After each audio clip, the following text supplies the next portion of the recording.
Dr. Brown and Dr. Skip, highly accomplished doctors in their areas of proficiency, but I'm completely unschooled. So, because for me, the only way I know anything I know is from my own experience.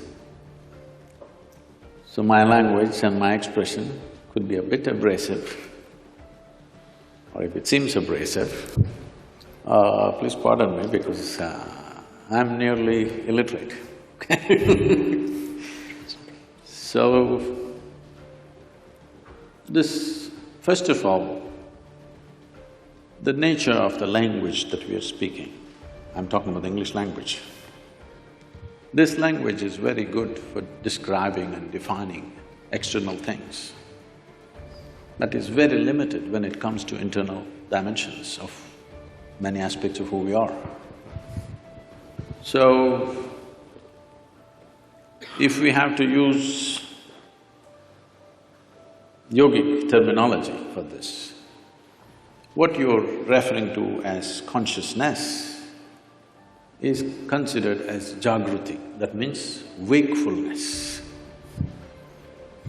We do not consider wakefulness as consciousness. Wakefulness is the state of the body, wakefulness is the state of the mind, wakefulness is the state of the bioenergies within us, but that's not consciousness. What you're seeing as physical body, well, one thing I would like to clarify is, we do not look as brain as a very significant aspect, because we see intelligence is right across the system. Generally, in most people's understanding, I believe, a combination of memory and intelligence is considered as mind. Am I right? If you take this as a definition, it is a fact that every cell in our body carries millions of fold much more memory than the entire brain can carry. Because these cells in the body remember even what happened 1,000,000 years ago. It remembers the skin tone of your forefathers from 1,000,000 years, nothing has changed. It never gets confused. So what you can carry in the brain as conscious memory, what every cell or every DNA is carrying is phenomenally more. And the chemical dimension of what is being conducted in every cell is far more complex than you could ever figure with your entire brain.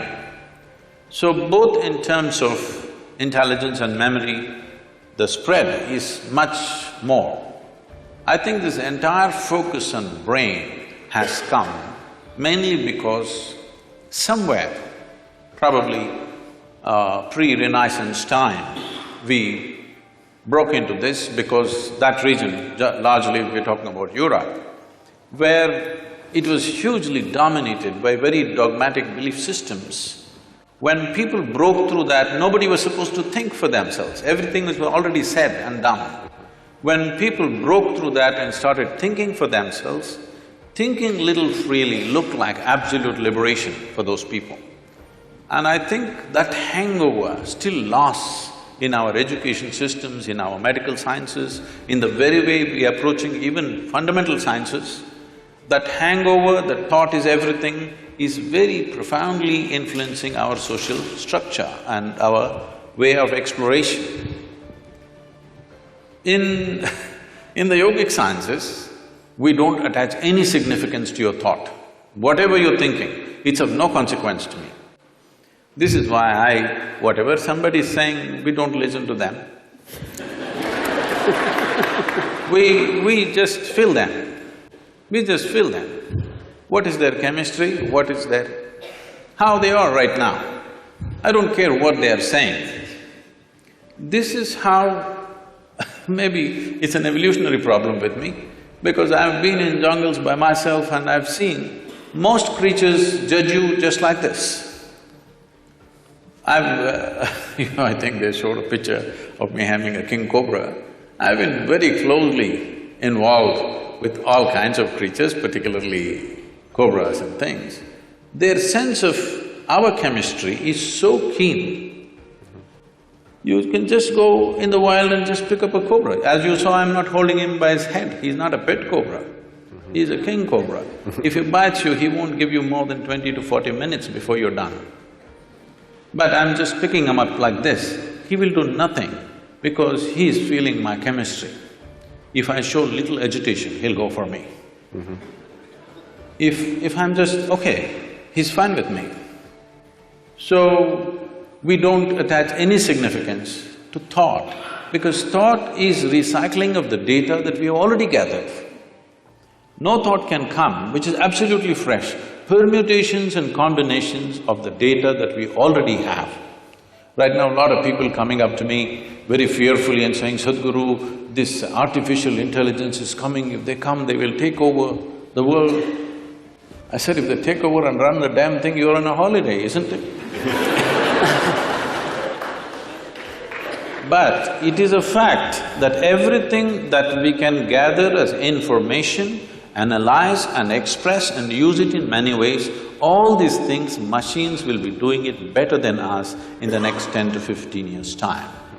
Everything that is data-based processing, machines will do way better than us. So there is this fear. I think it's a very good time. This is the time we need to explore an intelligence beyond intellect. Because we have become so intellectual, we have become so brain-oriented in our approach to everything. As you rightly said, nothing is really turned off, we've just broken the communication.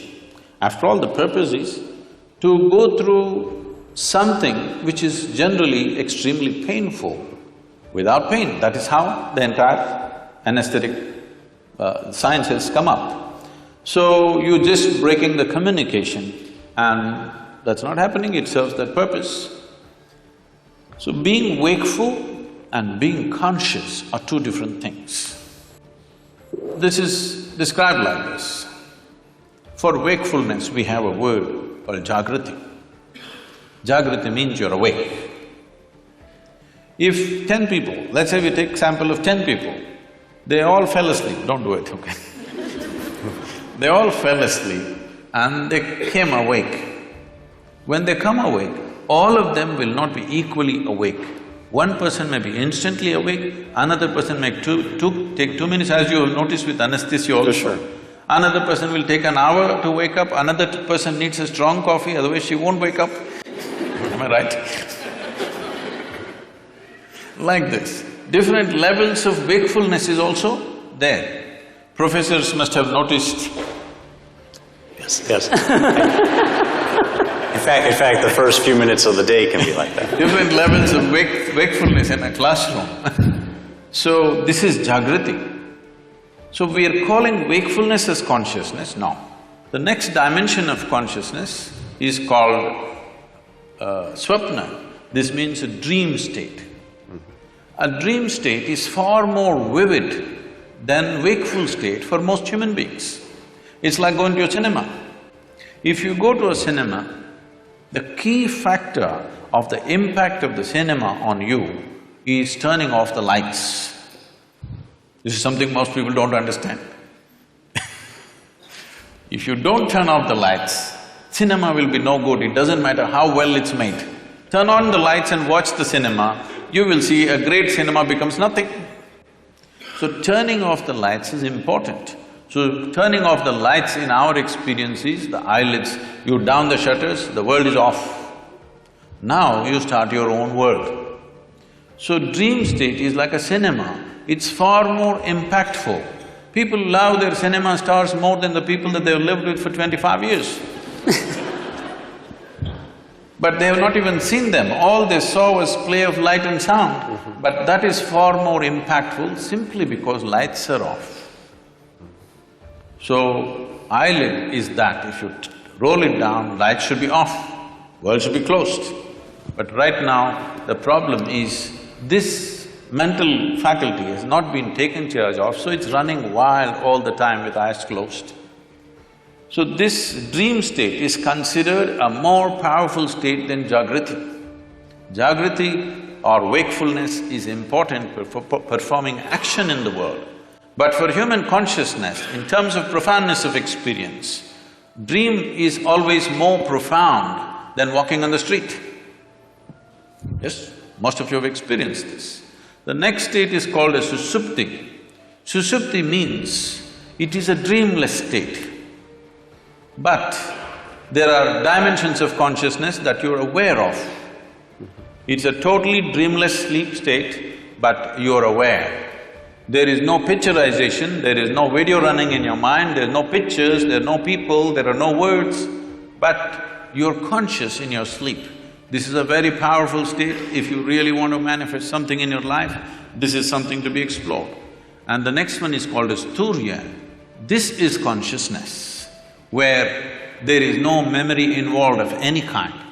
Essentially in the yogic sciences, we are looking at consciousness as an intelligence beyond memory. If there is memory, memory is considered a boundary in the sense, this is one person, this is another person, simply because this embodies one kind of memory and that embodies another kind of memory. This has become one kind of person, this has become another kind of person. Essentially, it is in the memory. Memory does not mean just what I remember and you remember. Genetic memory is there, evolutionary memory is there, elemental memory is there, atomic memory is there, karmic memory is there. Inarticulate and articulate memories are there, but generally we are thinking memory means consciously what we can remember. But today, if we eat dog food, we'll not become dogs. Something within us remembers, no matter what you eat, this has to be only transformed into a human being. It doesn't matter what you eat. If you and a cow every day eat a mango, no merger will happen. Perfect memory is established, evolutionary memory is absolute. So, these different dimensions of memory are playing on a daily basis. People are thinking their thoughts are free. It's a joke because your memory is determining everything. So, largely in one single word we call this karma. Karma means the residual impact of all the memory that you have, how it is impacting every thought, every emotion, every action, the very way you sit and stand. See, if you see somebody walking far away, let's say half a mile away you see someone walking, if he's your friend, just the way they're moving their body, you say, oh, that's him. There are 7 billion plus people, but this particular man walks in a unique way, all right? Just two-leg walking, everybody walks, but still it is so unique. So this is what we are referring to as karma, that the residual impact of memory, varieties of memory. We recognize memory as 8 basic forms of memory, which are determining how you are right now. The very way you sit, stand, breathe, understand, perceive life is determined by this memory. But there is an intelligence beyond memory, which we call as Turiya or Chitta. This is consciousness. Now, every one of us is conscious. The question is only of degree. Even a rock is conscious, a dog is conscious, a pig is conscious. The question is only of degree, how conscious. Even among us, how conscious is different from person to person. So, this degree of consciousness determines everything. Now, if we have to give an analogy, what is memory is like, I'm sure every one of us at some stage in our life, I don't know if you're still doing it, we blew soap bubbles. Did you? Hello? Come on, everybody raise their hand for anesthesia. Did you?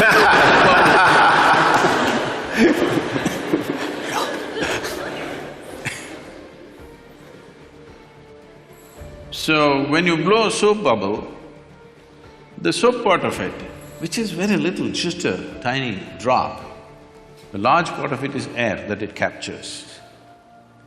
So how big a bubble? When you were children, who can blow the biggest bubble was a big deal. And it's a certain amount of technique. Yes. How you do it. Somebody blew this big bubble, somebody got only this much. So how big a bubble? This bubble is like this, the kind of soap and how it gathers is your memory. It forms it gives it a form. But when the memory bursts, There is no such thing as your air and my air. There is no such thing as your consciousness and my consciousness. There is something called as your body and my body. There is something called as your memory and my memory. There is something called as your intellect and my intellect. But there is nothing called as your consciousness and my consciousness. How much of it did you capture? How big is your bubble will determine the scale of your life.